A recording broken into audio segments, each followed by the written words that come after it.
aujourd'hui, je vous parle de la trilogie WW de Robert Sawyer. WW parce que chacun des tomes commence par un W, puis comme ça parle d'une intelligence artificielle qui naît à partir de packet loss dans Internet, je ne sais pas si vous connaissez un peu le principe, mais en fait, l'histoire commence avec la Chine qui décide de mettre un Great Firewall, c'est comme ça qu'ils l'appellent, pour s'isoler, avoir un réseau Internet fermé au lieu d'ouvert. Puis en fait, les personnes qui essayaient d'accéder à des serveurs à l'extérieur du territoire chinois ou à l'intérieur, c'était fermé, puis ces données-là, dans le fond, rebondissaient sur le mur, puis on finit par créer une intelligence artificielle. C'est les prémices du roman, des romans. Puis en fait, il y a un autre personnage qui est en jeu, elle s'appelle Caitlin Decter, puis en fait, c'est une adolescente qui est aveugle. Puis, bon, il y a beaucoup de rebondissements, mais elle finit par avoir une opération pour se faire rajouter une espèce de truc qui va décoder les données de l'œil à son cerveau. C'était un problème, dans le fond, de transmission de nerfs optiques, mais pour supposément lui redonner la vue. Le problème, c'est que ça marche, mais pas trop. Puis, au lieu de voir comme nous, on pourrait voir, elle voit la structure du web. Elle appelle ça le website, site comme vue en anglais. Puis en fait, en voyant le website, elle remarque qu'au fur et à mesure que l'intelligence artificielle sous-jacente se développe, bien, elle va la détecter. Elle va voir qu'il y a comme une automatie cellulaire dans la structure du web. Puis, elle remarque aussi après ça qu'elle est capable de communiquer avec cette structure-là en notamment utilisant des miroirs et lui représentant la structure d'Internet. Donc, elle va fixer un point qui représente un site web, par exemple, puis essayer de symboliser en tout cas, c'est bien bizarre, là, on pourra s'en reparler. Puis, en fait, c'est qu'après ça, une fois les problèmes techniques sont réglés, puis elle accède à la vue normale, mais elle a quand même accès, si elle le désire, au website. Donc, elle peut voir deux types d'univers différents. Puis, elle développe une relation avec cette intelligence-là qui s'appelle WebMind.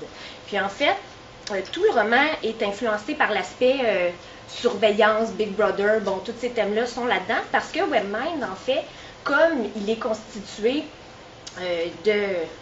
il vit dans Internet, il est Internet d'une certaine manière, ben, il finit par connaître tout le monde, ou presque tout le monde qui est connecté au réseau finalement. Puis, ben, c'est sûr que les militaires n'aiment pas ça, on peut s'y attendre, puis ils tentent de le détruire. Sauf que WebMind est plutôt une créature, une instance, une chose qui a intérêt à ce que l'humanité continue d'exister, contrairement à... On n'est pas dans la matrice du tout, là.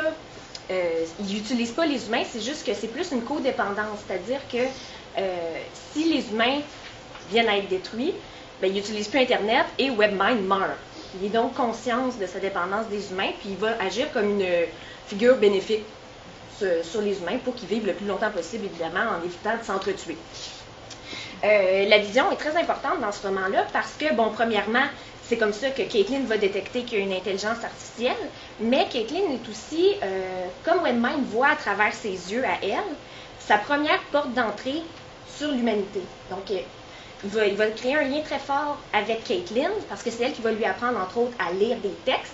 À un moment donné, elle va même lui présenter un site style Gallica, là, pour lui apprendre à lire, puis tout ça, puis il va être capable de lire tous les textes, mais ça va influencer son rapport au langage, parce qu'après ça, il s'exprime en français très daté, parce que les livres libres de droit d'auteur sont assez anciens, puis il lui cite Cyrano de Bergerac sans arrêt, puis tout ça, puis elle dit, on va falloir qu'on te fasse lire d'autres choses, là, ça commence à être un peu pesant. Avant qu'il découvre que, dans le fond, Caitlin ne le sait pas, mais WebMind a conscience qu'elle existe parce qu'il voit à travers ses yeux à elle, puis pour lui faire remarquer qu'il existe, entre autres, lui confirmer qu'il est intelligent, si on veut, comme elle lui avait présenté le website, ce qui lui pensait être son reflet, dans le fond, il se dit, comment est-ce que je peux faire comprendre à Caitlin que je suis là puis que je vois dans ses yeux?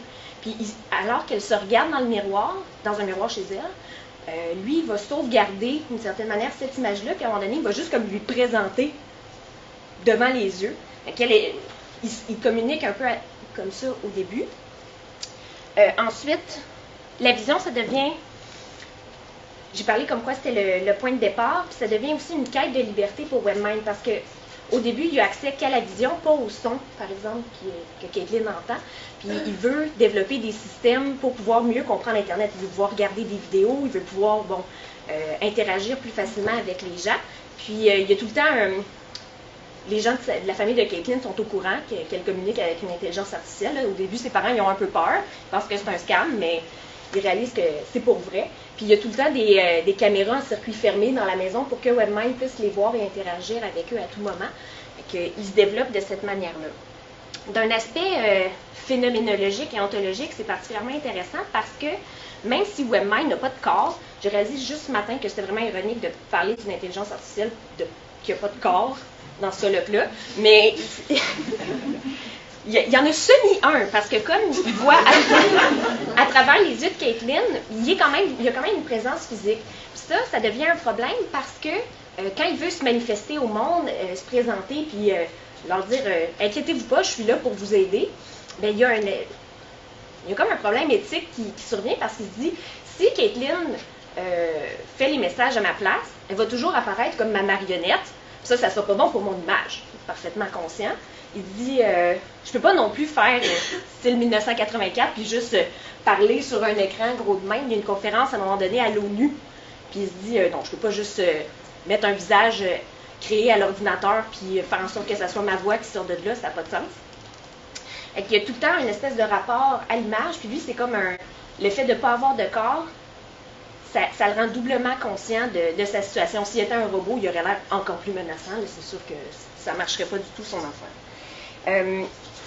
J'ai parlé un peu de l'aspect surveillance, c'est-à-dire que alors que WebMind est bénéfique un peu surtout pour la société, bien évidemment, les services secrets américains n'ont qu'un désir, le détruire. C'est particulièrement dans le deuxième tome où est-ce que là, toute la structure de l'espionnage, surveillance numérique, tout ça, est révélée au lecteur. Puis il y a une espèce de lutte tout le temps entre les partisans, si on veut, de WebMind et les services secrets qui tentent de l'éliminer, alors que c'est contre leur intérêt, mais c'est ce qui est prévu. J'ai presque fini, je ne sais pas si timer. OK, parfait. Quand j'ai lu ça, ça m'a beaucoup fait penser à l'essai de Jacques Derrida, L'animal que donc je suis, dans lequel Derrida présente sa honte d'être vu nu par un animal. Il raconte une anecdote de lui qui sort de la douche, puis que son chat le regarde, puis il fait comme « Ah! » Puis il dit « Mais pourquoi est-ce que j'ai honte d'être vu par un animal? Pourquoi est-ce que j'ai honte d'être vu nu par un animal qui est lui aussi nu, mais qui n'en a pas conscience? » Là, bon, c'est comme le début, là, ça devient plus compliqué, je l'ai remarqué à mes dépens.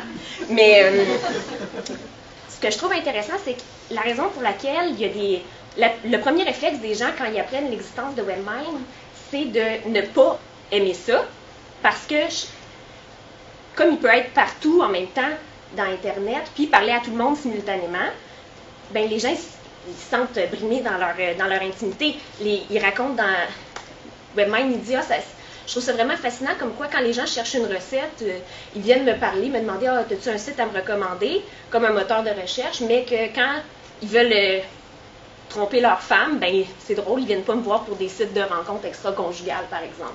Alors, il y a toute une discussion morale par rapport à qu'est-ce que les gens font en sachant parfaitement qu'ils sont observés. Tout le monde le sait, c'est juste que c'est moins difficile d'aller voir un moteur de recherche non vivant que quelqu'un qui a une conscience propre.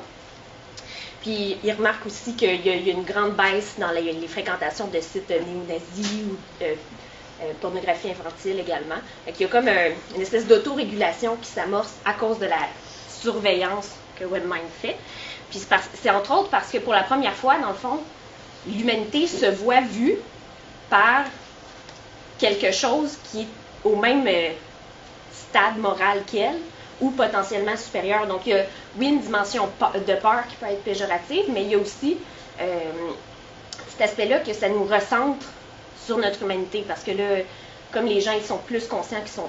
On pourra en parler, là, ça n'arrête pas de tourner dans ma tête à propos de ça. J'ai aussi pensé... 10 secondes. Okay. Là, c'est là que j'arrive à Heidegger, tu sais. Ouais. Mais c'est pas bien long, là. Au pire, je pourrais avoir des questions là-dessus. dans mon sens, WebMine, il dépasse le stade de Nur-Lebenden, vivant sans plus. Désolé.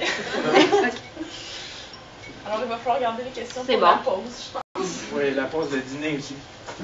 J'ai fait 10 minutes, wow! C'est ça qui arrive quand on est podcast.